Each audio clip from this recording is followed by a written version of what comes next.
Hello students, welcome to my channel Science Analytica. अगर आपने मेरा चैनल अब तक सब्सक्राइब नहीं किया है तो please do subscribe my channel first, so that जो अपकमिंग वीडियोस है वो आप बिना किसी रुकावट के या प्रॉब्लम के देख सकें। So what we were doing was moment of inertia हम लोग कर रहे थे। उसमें हमने किया मोमेंट ऑफ इनर्शिया कवर करने के बाद हम लोग क्या कर रहे हैं, अंडर रोटेशनल मोशन हम लोग theorem of moment of inertia कर रहे हैं। Now the first theorem is the theorem of parallel axis. इस थ्योरम में हमारा जो मेन एम्बिशन क्या होता है कि हमें क्या होता है, मोमेंट ऑफ इनर्शिया कैलकुलेट करना होता है about any given axis A B. तो उसके अबाउट मोमेंट ऑफ इनर्शिया हम लोग डायरेक्ट नहीं कैलकुलेट करते, बल्कि हम एक और एक्सिस इसके नेबरिंग यानी पैरेलल इसी ए बी के एक कंसीडर करते हैं, एक और एक्सिस के एल, और इसके अबाउट जो मोमेंट ऑफ इनर्शिया आता है plus sum of the mass m of the body and the square of the perpendicular distance between these two parallel axes, उनका सम करते हैं और फिर वो मिलकर के जो दोनों चीजें हैं वो हमें क्या देती हैं, moment of inertia about this axis A B जो हमने निकालनी थी। अगर इसी को हम लोग स्टेटमेंट फॉर्म में लिखें, अच्छा फर्स्ट ऑफ ऑल देखिए, ए बी हमारे पास गिवन एक्सिस है जिसके अबाउट हमें मोमेंट ऑफ इनर्शिया कैलकुलेट करना है, और जिसे जो रेफरेंस एक्सिस हमने ली है वो कौन सी है, के एल है, जिसके अबाउट हम मोमेंट ऑफ इनर्शिया कैलकुलेट करेंगे। और जो एच है वो क्या है, परपेंडिकुलर डिस्टेंस है between these two axis A B and K L. Okay, and हमने यहाँ सी क्या लिया है, C is the point of centre of mass. Centre of mass का कॉन्सेप्ट हमने पहले पढ़ा था कि it is the point where the whole mass of the body is suppose to be concentrated. It is just a mathematical concept. It is not actually like ki all of the mass of the body is actually concentrated on that point. You all have studied about these topics earlier. So अगर इसी को मैं wordings में थोड़ा सा बताती हूँ इसी थ्योरम को, तो ये according to this theorem of parallel axis, moment of inertia of a rigid body about any axis A B, यानी किसी भी रिजिड बॉडी का अगर मुझे मोमेंट ऑफ इनर्शिया निकालना है about any axis A B, तो वो किस किस के बराबर होगा, it is equal to the moment of inertia of the body about another axis K L passing through the centre of mass C of the body in a direction parallel to A B. यानी A B के ही parallel अगर मैं एक और axis ले लेती हूँ, उसके जो सेंटर ऑफ मास सी के अबाउट मोमेंट ऑफ इनर्शिया होगा उसके बराबर होता है, प्लस उसके साथ साथ एक और चीज पे डिपेंड करता है, the product of the total mass M of the body and square of the perpendicular distance between these two parallel axes AB and KL, where h is the perpendicular distance between two axes. So finally, what kind of result we'll have moment of inertia IAB, that is about axis IAB. It will be equal to the moment of inertia about axis KL plus it is actually the total product of the total mass m of the body and the square product of the square of the perpendicular distance between these two axes. So this total value will give us the moment of inertia about the fixed axis AB of the rigid body. So this was the theorem of moment of inertia for the parallel axis. अब इसी theorem का अगर हम proof देखते हैं तो हमने क्या लिया, हमने एक रिजिड बॉडी कंसीडर की having n particle of mass m1 m2 n up to so on mn mass है उनका, ठीक, which is at distance r1 r2 till rn respectively from the fixed axis kl passing through the center of mass c of the body, ठीक। अब मैंने कोई भी ith particle ले लिया है which is at distance ri from having mass mi from kl। उस case के अंदर जो मोमेंट ऑफ इनर्शिया मेरे पास होगा वो क्या होगा, summation i runs from 1 to n, कुछ भी हो सकता है। It is sum of the M I R I square, ये एम आर स्क्वायर आप पहले भी कर चुके हैं, ये मोमेंट ऑफ इनर्शिया का फॉर्मूला है, समेशन, ठीक।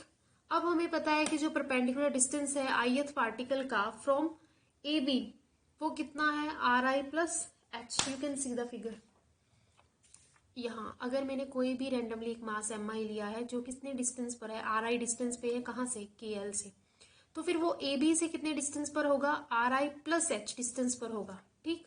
तो जो मोमेंट ऑफ इनर्शिया में हम लोग निकालते हैं आर आई, आर जो डिस्टेंस लेते हैं वो अब रिप्लेस होकर के कितना बचेगा, R I plus H whole square, ठीक। So this will give you the moment of inertia about axis A B, और on calculating will have this thing, R I plus H को हम लोग जो है मैथमेटिकली थोड़ा ओपन कर लेंगे, उसके बाद इस टर्म को हम लोग डिस्ट्रीब्यूटेड करके लिखेंगे, तो मेरे पास कुछ ये टर्म आएगी, I runs from 1 to n mi square plus I runs from 1 to n is equals to mi h square plus 2 mi इस फॉर्म में ये आ जाएगा मेरे पास moment of inertia about an axis A B. Now जैसे कि हमें पता है the body is balanced about centre of mass, so the algebraic sum of moment of the weight mg for all the particles about an axis passing through C must be 0, क्योंकि हमारी जो body है वो centre of मास के about balanced है। ठीक, तो इसीलिए जितने भी मोमेंट है वेट के वो सभी सभी पार्टिकल का अबाउट दैट एक्सिस वो क्या होगा, 0 होगा। तो इसीलिए हम लोग यहाँ क्या लिखेंगे, जो टर्म है हमारी MIGI RI is equals to 0 होगा। ये हमने वेट में कन्वर्ट किया मास को। ठीक, या हम क्या कह सकते हैं, जी को बाहर ले लेंगे, MIRI इक्वल्स टू 0। अब जी तो हमारा कभी भी 0 होता ही नहीं, ग्रेविटी कभी 0 नहीं होती, तो एक्सेलेरेशन ड्यू टू ग्रेविटी 0 नहीं होती, तो विच मीन्स कौन सी टर्म हमारी 0 हुई, ये जो मोमेंट ऑफ इनर्शिया है वो 0 हुआ। और जो ये इसमें भी समेशन MI है उसे हम लोग क्या लेकर के चल रहे हैं, total mass of the body लेकर चल रहे हैं। अगर हम इन सभी वैल्यूज को सब्सटीट्यूट करते हैं, इन सभी इक्वेशंस को कंसीडर करते हैं, तो हमारे पास क्या आ जाएगा, अगर हम यहाँ देखें हमारा MIRI स्क्वायर तो क्या हो जाएगा, 0 हो जाएगा। ठीक, उसके बाद हमारे पास जो कैपिटल MI था वो क्या होगा, कैपिटल M हो जाएगा, तो ये MH स्क्वायर हो जाएगा मेरे पास। और ये मेरे पास क्या आया था कि मोमेंट ऑफ इनर्शिया आया था अबाउट IKL। ठीक, और ये MIRI जो टर्म थी हमारी क्या थी, सॉरी मैंने गलती की, हमने बताया कि ये MIRI स्क्वायर 0 नहीं होगी, it is non zero, 0 actually होगी हमारी ये वाली टर्म, MIRI टर्म जो है हमारी वो क्या हो जाएगी, 0 हो जाएगी। ठीक, और ये क्या है, टोटल मास था, तो इसे कैपिटल MH स्क्वायर लिखा जा सकता है। ठीक, और ये क्या है, ये हमारा मोमेंट ऑफ इनर्शिया है अबाउट IKL। तो फाइनली जो मेरे पास रिजल्ट आएगा पैरेलल एक्सिस थ्योरम का वो क्या आएगा, that the moment of inertia about AB fixed axis is equals to the moment of inertia about KL plus product of the mass and the square of the perpendicular distance between these two axes, which is nothing but the theorem of parallel axis. So this was the theorem, proof of the theorem. So and this was our first theorem. Now we are moving to the next theorem, which is theorem of perpendicular axis. अब ये क्या कहती है theorem, according to this theorem the moment of inertia of a plane, किसी भी plane lamina मतलब कोई भी, अगर हम 2 डायमेंशनल बॉडी लेते हैं हैविंग एनी रैंडम शेप, तो उसी के लिए हम लोग अगर मोमेंट ऑफ इनर्शिया कैलकुलेट करना चाहते हैं अबाउट एन एक्सिस OZ के अबाउट मुझे क्या करना है, किसी भी 2 डायमेंशनल बॉडी का मोमेंट ऑफ इनर्शिया कैलकुलेट करना है, और वो क्या होगा, it is equal to the sum of moment of inertia of the lamina about any two mutual perpendicular axes, that is OX and OY in the plane of the lamina, meeting at a point where the given axis OZ passes through the lamina. इसका मतलब है कि अगर मुझे OZ के about moment of inertia निकालना है तो वो किसके बराबर होगा, it will be equal to the moment of inertia about OX plus the moment of inertia about OY, ठीक, passing through the same centre O where 3 axes are meeting. So इसी को अगर हम देखें तो मैथमेटिकल फॉर्म में ये क्या होगा, IZ is nothing but the moment of inertia about the fixed axis OZ, and it is equals to the IX plus IY, where IX is the moment of inertia about X axis and IY is the moment of inertia IY. So this is the theorem of perpendicular axis, कि अगर हमें एक fix axis के about आप moment of inertia निकालना है तो वो क्या होगा, बाकी जो 2 रह गए म्यूचुअल परपेंडिकुलर सेम प्लेन के अंदर लाई करनी चाहिए, उनके अबाउट जो होता है मोमेंट ऑफ इनर्शिया उसके सम के बराबर होगा। ठीक, तो इसी में हम लोग देख लेते हैं, हमने स्पेसिफाई पहले ही कर दिया IX IY और IZ क्या है। इसी थ्योरम का अगर हम प्रूफ देखते हैं कि we have a lamina consist of n particles having mass m1 m2 up to so on till mn, which are at perpendicular distances r1 r2 r3 up to so on rn from the fixed axis OZ. ठीक, now suppose corresponding distance of these particles from OY are x1 x2 x3 and xn, and from the fixed axis OY it is like OY, sorry this is OX and that was OY, are y1 y2 and y3. now अब हमें क्या निकालना है, सबसे पहले IX के about निकालना है, तो IX के अबाउट निकालना है, क्या होता है ये होता है MR स्क्वायर होता है। तो M तो हमारा हो गया मास फर्स्ट पार्टिकल के लिए क्या हो गया, M1 हो गया, और जो परपेंडिकुलर डिस्टेंस है वो X एक्सिस से वो कितना है, y1 स्क्वायर है, क्योंकि हमने लिया था y1 डिस्टेंस लिया था OX से फर्स्ट पार्टिकल का, तो इसीलिए R की जगह हमारा क्या होगा, y1 स्क्वायर होगा, और ये सेकेंड पार्टिकल के लिए होगा मास M2 होगा, और जो परपेंडिकुलर डिस्टेंस है from the axis O X वो कितना होगा y2 होगा, अप टू सो ऑन। इसी तरह हम n पार्टिकल्स तक इसको लेकर के चलेंगे। और फिर ये जो पूरा सम है उसे कम्पैक्ट फॉर्म में मैंने यहाँ रिप्रेजेंट किया है। वो किसकी मदद से हम लोग यूज करते हैं, समेशन की फॉर्म में। Summation is equals to I runs from 1 to n, that is n के n पार्टिकल के लिए मैंने ये सम करके लिख दिया। और इसे हम i की टर्म में कैसे लिख सकते हैं, mi/y²। ठीक, तो ये हमारे पास आ गया moment of inertia about X axis, about O X, fix axis थी जोन सी। ठीक, अब इसी तरह जो आई वाई के अबाउट है, तो हमें पता है कि जो x1 x2 हमारे जो डिस्टेंसेज हैं पार्टिकल्स m1 m2 m3 के, कहाँ से हैं, वो ओ वाई से हैं। तो इसीलिए जो मोमेंट ऑफ इनर्शिया निकलेगा अबाउट ओ वाई, वो भी क्या होगा, वाई एक्सिस के अबाउट आई वाई होगा। ठीक, तो इसी तरह mass into perpendicular distance square plus for the first particle and this is for the second particle up to so on, it is for the nth particle. अब इन सभी को हम इकट्ठा करके कैसे लिख सकते हैं, कॉम्पैक्ट फॉर्म में हम लोग समेशन लगा देंगे, जिसका मतलब होता है sum which is going up to n particle. और यहाँ m को हमने क्या दे दिया, mi/xi², जहाँ पे i की वैल्यू कहाँ से कहाँ रन कर सकती है, 1 to n तक। अब हमें पता आई जेड के अबाउट हमने क्या करना है कि ये चीजें निकालनी है, जो मोमेंट ऑफ इनर्शिया होता है वो कितना होगा। तो अगर m1r1² plus m2r2, r is the distance of the particle from the z axis. ठीक, this is for the first particle, this is for the second particle up to so on n particle. वही फिर हम compact करके इसको लिख देंगे r की form में। ठीक, अब हमें पता है कि अगर मैं इन इक्वेशंस को ऐड करती हूँ, आई एक्स और आई वाई को, that is moment of inertia about X axis and about Y axis, दोनों को अगर हम ऐड करें तो जो हमारी जो वैल्यूज निकल करके आई थी उसमें ये वाली वैल्यूज आ गई, क्योंकि ये जो समेशन एम आई था वो दोनों में कॉमन था। और फिगर से हमें ये बात अच्छी तरह क्लियर हो रही है कि अगर हम x और y की बात करें तो यहाँ जो r है वो हमें एक रिजल्टेंट की तौर पर काम कर रहा है ना। तो दोनों के सम को हम, रिजल्टेंट का मतलब क्या होता है कि दो वेक्टर अकेले अकेले जितना इफेक्ट प्रोड्यूस कर रहे हैं, जिस तरह का इफेक्ट प्रोड्यूस कर रहे हैं, जो उनका रिजल्टेंट होता है ना वो उसी तरह का इफेक्ट प्रोड्यूस करता है, लेकिन वो सिंगल वेक्टर होता है। ठीक, तो इसी तरह अगर हम यहाँ देखें तो xi² प्लस yi² को हम लोग क्या लिख सकते हैं, ri² लिख सकते हैं, रिजल्टेंट दोनों का। ठीक, तो और ri² किसके लिए हमने यूज किया था, it was the moment of inertia about z axis. तो इससे हमें पता लग गया फाइनली जो हमारे पास रिजल्ट निकल करके आया है वो जो हमारी थ्योरम था उसको प्रूव करता है, which is equals to the ix plus iy is equals to iz, that is the moment of inertia about z axis will be equal to the sum of the moment of inertia about x axis and y axis. So ये थी हमारी theorem for the perpendicular axis. Now अब ये moment of inertia में हमने हमारी जो theorems थी उन्हें कवर किया है।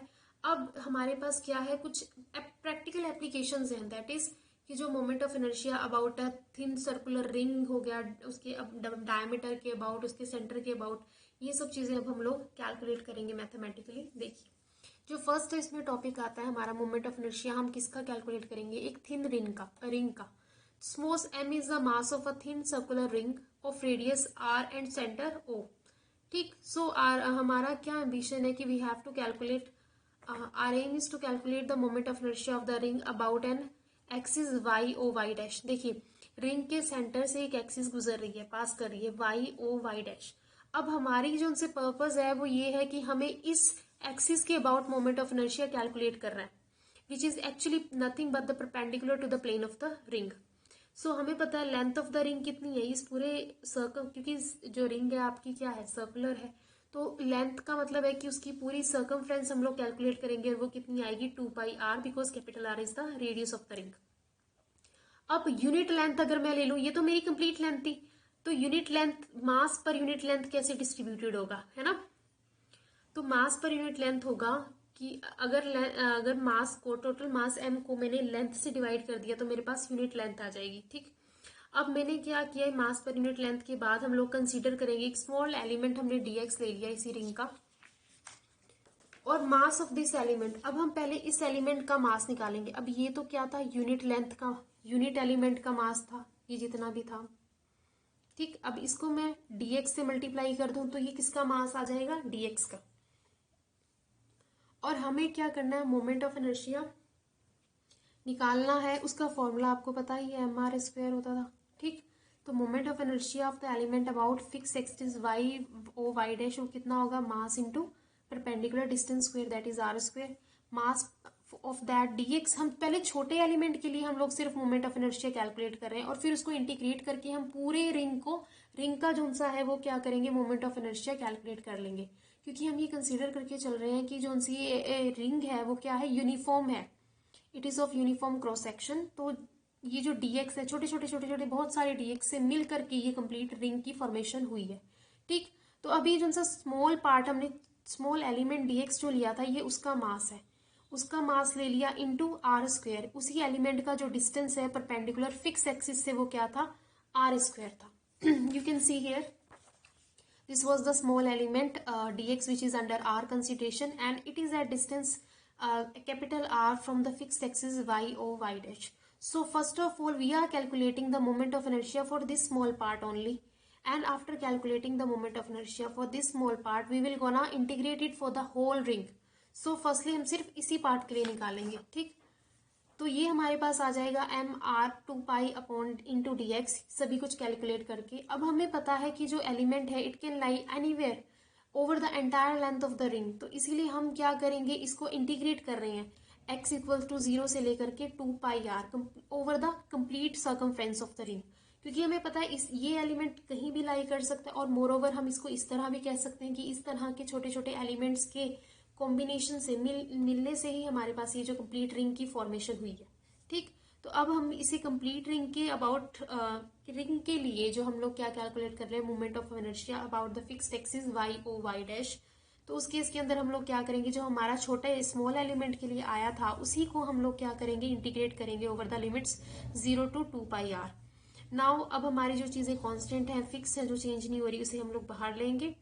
बाकी dx को इंटीग्रेट करेंगे तो हमारे पास क्या आएगा, x between the limits 2 pi r and 0, upper limit minus lower limit करके हमारे पास ये आ जाएगा। 2 पाई से 2 पाई कैंसिल होगा और फाइनली जो मेरे पास moment of inertia for the circular ring about the given fixed axis Y O Y dash which is specifically passing through the centre of the ring is M R square.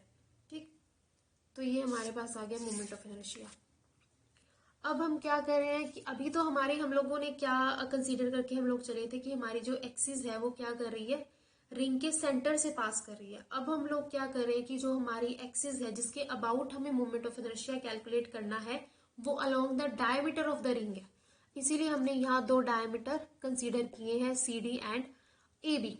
ठीक, अब यहाँ क्या होगा, अब हमारा जो है यहाँ पे जो हमने थ्योरम्स पढ़ी है ना, उनमें से ही कोई थ्योरम हमारी यूज होगी। देखिए, so we are calculating here the moment of inertia of a uniform circular ring about any diameter of the ring. तो सिमेट्री के लिए we find the moment of inertia of the ring about any diameter, चाहे हम ए B के about calculate करें या C D के, दोनों जो है हमारा जो मोमेंट ऑफ इनर्शिया है वो सेम आएगा दोनों के अबाउट। तो इसीलिए हमने क्या किया, परपेंडिकुलर एक्सिस थ्योरम का यूज करके हमें पता है that moment of inertia about Z axis is equals to the moment of inertia about Y axis plus moment of inertia about X axis. तो इसीलिए हमने लिखा है कि moment of inertia I A B that is about A B plus I C D about C D must be equal to the moment of inertia about Z axis. इसको नहीं show कर सकते ना, 3 डायमेंशनल नहीं है, तो इसीलिए ऐसा समझिए इस तरह कि जो moment of inertia about Z axis आ रहा है वो ऐसे है। ठीक, इन दोनों के अबाउट जो मोमेंट ऑफ इनर्शिया होगा अगर मैं उसका सम करूं तो वो किसके बराबर रहता है, moment of inertia about the third axis that is Z axis. तो अब हमें पता है कि ये दोनों डायमीटर क्या है, सेम है। जो ए बी के अबाउट होगा आपका मोमेंट ऑफ इनर्शिया वही तो सी डी के अबाउट होगा, सिमेट्री। तो अगर मैंने ए बी के अबाउट क्या माना है आई डी, तो सी डी के अबाउट भी क्या मानना पड़ेगा, डी आई डी मानेंगे। और ये दोनों किसके बराबर होंगे, जो जेड एक्सिस के अबाउट होता है। जेड एक्सिस के अबाउट आपको पता है एम आर स्क्वायर होता है, तो यहाँ हमने कैपिटल एम आर स्क्वायर ले लिया। अब इन दोनों को अगर मैं ऐड करूं तो 2 होगा। एंड फाइनली जो मेरे पास moment of inertia about any diameter, we are not specifying the diameter here, we are just taking it as D that is diameter, any of the diameter can be there.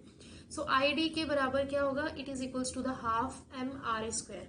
So this is the moment of inertia of the uniform circular ring about any diameter of the ring. So we are done with the topic. Now we are moving to the third one. We have last that moment of inertia of the uniform circular ring about a tangent in the plane of the ring. अब आपको पता है सबसे पहले maths में tangent होता क्या है। हमारा भी जो पर्पस है कि हम लोग क्या कर रहे हैं कि मोमेंट ऑफ इनर्शिया हमने पहले रिंग का ही कैलकुलेट कर रहे हैं, लेकिन जो सिचुएशन है वो थोड़ी थोड़ी वेरिएशन में आ रही है। सबसे पहले हमने क्या किया था, जो moment of inertia of the ring हमने कैलकुलेट किया था अबाउट सेंटर किया था। ठीक, एक एक्सिस थी जो जो सेंटर से पास करी थी उसके अबाउट किया था।